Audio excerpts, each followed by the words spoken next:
and thus she couldn't move forward because that is how she defined herself.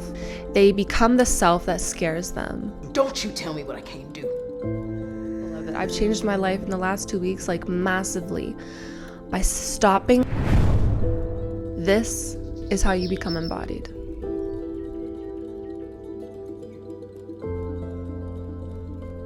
Hey, what's up? It's Grace with creationalcodes.com. Thank you so much for being here with me today. We are talking about how you become embodied in this lifetime, in this next week, in today's reality, right here, right now. How do you make this shift into your next greatest venture, your next greatest becoming? Who do you want to be? The first thing within this is that we can no longer be the victim of our lives when we are choosing to become embodied in a new aspect of self, in a new venture. If you want to become better, you're not thinking about the past.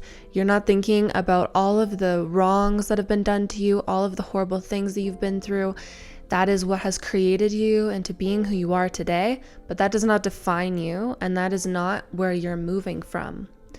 Think about it like this: you have a nexus point, and this nexus point is where you observe from. So if your perception of life is that I have been wronged, something is wrong with me, I can't move forward because of my past, this is just who I am, I'm not the same as everybody else, I can't be successful, I can't do what I want, I can't become embodied. That is your reality because that is what you are projecting out, and that's where you're looking from. That is your nexus point. That is where your reality is formed around. So we need to fix our nexus point, and we need to fix where we are observing from. What do you perceive your reality as? What do you perceive yourself as? And what are you worthy of? And what can you be worthy of? What can you do in this lifetime? What are you capable of? I had recently, and she came to me with a lot of trauma. She was very absorbed by the trauma that she had experienced, and thus she couldn't move forward because that is how she defined herself. She defined herself by her past. She defined herself by all of these things that have happened to her that made her this way. She couldn't get better because of this is what happened to her. This is what defined her. This is who she was. If this person is not open to changing who they believe themselves to be, whether you have been through horrible things or not, you have the right to redefine yourself any day, any moment. You have the right to change your mind. And, when you come into the context and you are about to cross the bridge into this next embodiment of self, and you start to ponder, can I let go of this aspect of self that has kept me in these loopings, kept me in this box, kept me in this way that I've been for years? Am I going to allow myself to let go of those thoughts, let go of that aspect of self, let go of who that was so I can move forward new? You're rewriting yourself. You're rewriting who you are when you become embodied, because all of those things of self, all of these human experiences, they are puzzle pieces of the bridge, puzzle pieces of the staircase that brings you to who you are. You don't have to stay on that stair step. You don't have to stay at the door knocking and knocking. You are building up to effortlessly access this version of self that you always have been. But the human experience is about getting there and allowing yourself to get there and get better. And maybe your staircase is like so high because you're so open-minded to who you can evolve to be. So you have to be willing to let go of this version of self. All of the pain that you've been through, all of the fear that you have around changing, you need to sit with it and really feel, is that supporting you? The next thing you need to do is know your trajectory. Who is it that you want to embody? Who is it that you want to become? Who is it that you know yourself to be? When you know your trajectory, you know your steps that you need to take, and you know the things that you need to remove from your life. You start shedding. When you become embodied, you start removing things that have been keeping you held back, that have been keeping you stagnant, that have been keeping you in a way that was not really ever serving you. You're ready to up-level. You need to up-level your friends. You need to up-level your life. You need to up-level who you let in your life. You need to up-level your habits. You need to become this next version of self. This is how you become embodied. So what is your trajectory? What are the things you need to embody that trajectory? And how can we take that on as an action step? This is things that you're doing every day, new habits. You're writing them down and you're taking action every day. Maybe in the morning you decide, to be my best self, I need to journal in the morning. I don't want to look at my emails until after breakfast. And in the morning, I'm going to journal. If you take that step and do that every day and prove to yourself that you're worthy and capable of doing that, like that is the doorstep. That is the doorway to believing that you can do anything. Is just the small steps that we take every day to enhance our belief in self.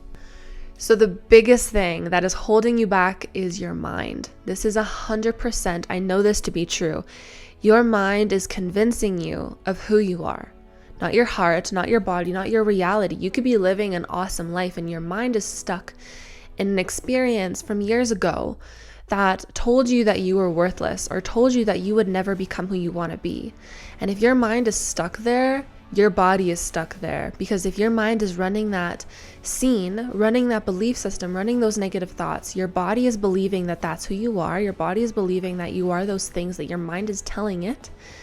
Thus, your chemistry is activating and becoming engrossed inside of what that belief is. What does that feel like to be worthless? What does that feel like to not be beautiful or not be smart? Your body will literally create that reality for you.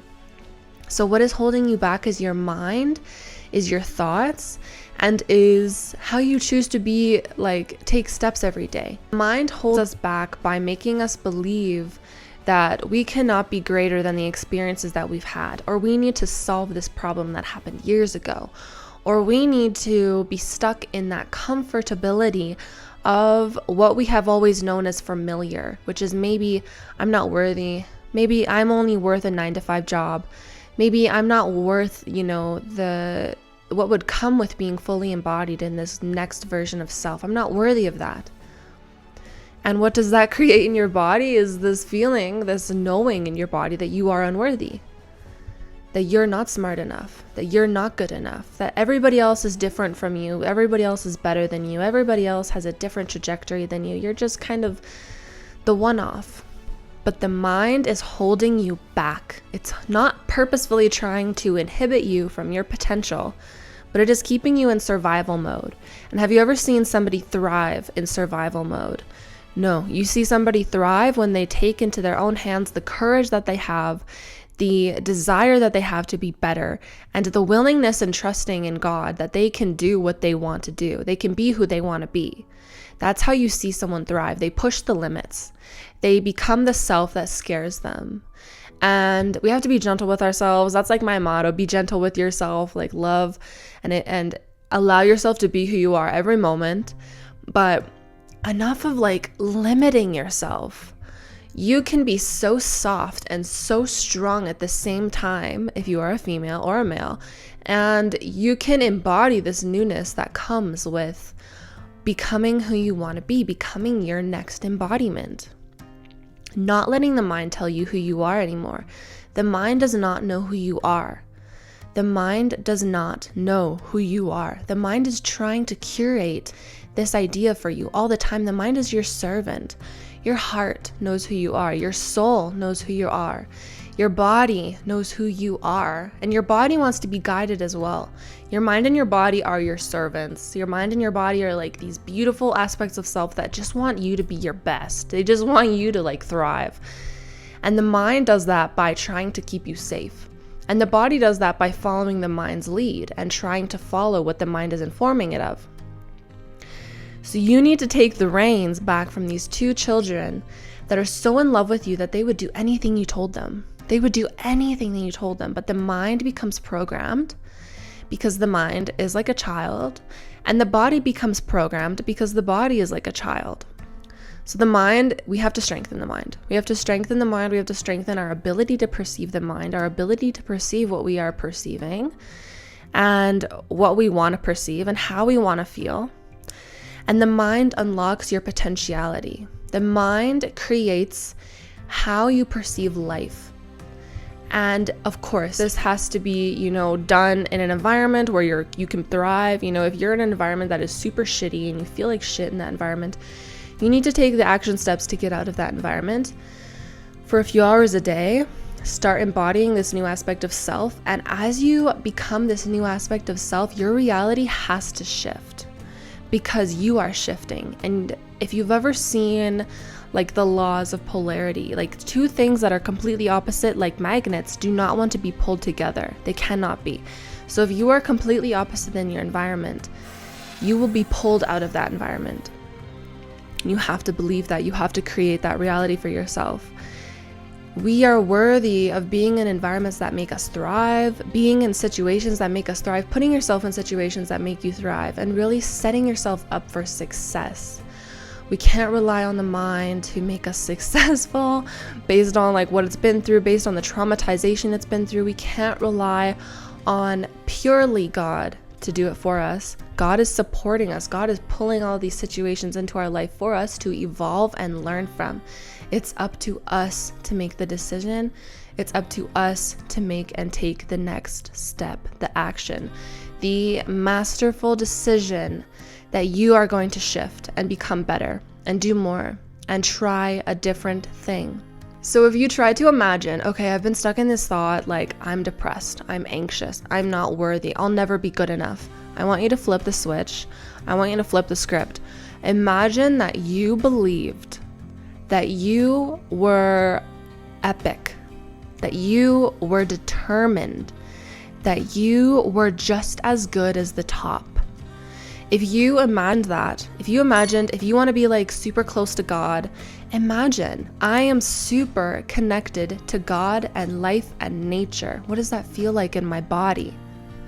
What does that feel like to become that? You can literally pull in the frequency, the energy of what that feels like to be that embodied self and allow it to marinate in your body. Allow your body to shift, allow your mind to shift, and allow your mind to be reprogrammed by that belief. This is who I'm deciding I am now. My past is a teacher. My past is the owl. It's wisdom. It's what brings me to this next point. It's what curates the possibility, the potentiality for me to be mature enough inside of myself to know what I am worthy of. Your past is a weight that we alchemize into knowledge. You don't hold on to this heavy book bag. You keep it in here, you keep it in here. You know what you've been through. You don't let it define you. You don't carry it on your back. So your mind unlocks your potential. Your mind allows you to become this next version of self. Your mind allows you to we are such powerful creator beings. Whatever you want, you can literally program your mind to believe that that is yours, and then be a scientist and witness what happens when you change your mind about something and you watch something come in. Because this is similar to the magnets. If you are in opposition to something, it's going to be pulled away from you. And if you are in love with something and thinking about something and wanting something, it's going to come to you. But you have to be embodied inside of that feeling, inside of that thought. You have to know that you are worthy of it.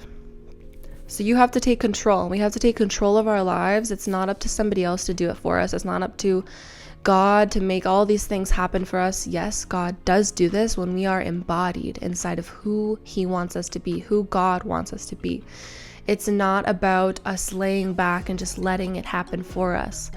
That is called laziness. That is called ignorance. We are here to take action. We're here to do and be who we are meant to be. It's up to you to change your life. And you are completely capable of it. I've changed my life in the last 2 weeks, like massively, by stopping listening to everybody else that is telling me what they believe I should listen to, by tuning inwards, and by reprogramming my mind to believe that I am capable of anything, that this energy that I feel in my heart is what defines me. That is what makes me passionate. That is what makes me embodied, is this energy that I feel, not the mind, not these thoughts, not this feeling that I'm unlovable, not these feelings that I'm not worthy enough, not these feelings that I'm not perfect enough, but that I am growing and expanding and I'm pushing my limits to become my best self every single day, because that's what God wants me to do. And that's who I believe myself to be, and that's who I want to be. And so we can take the power back into our hands, and that's what I really invite you to do.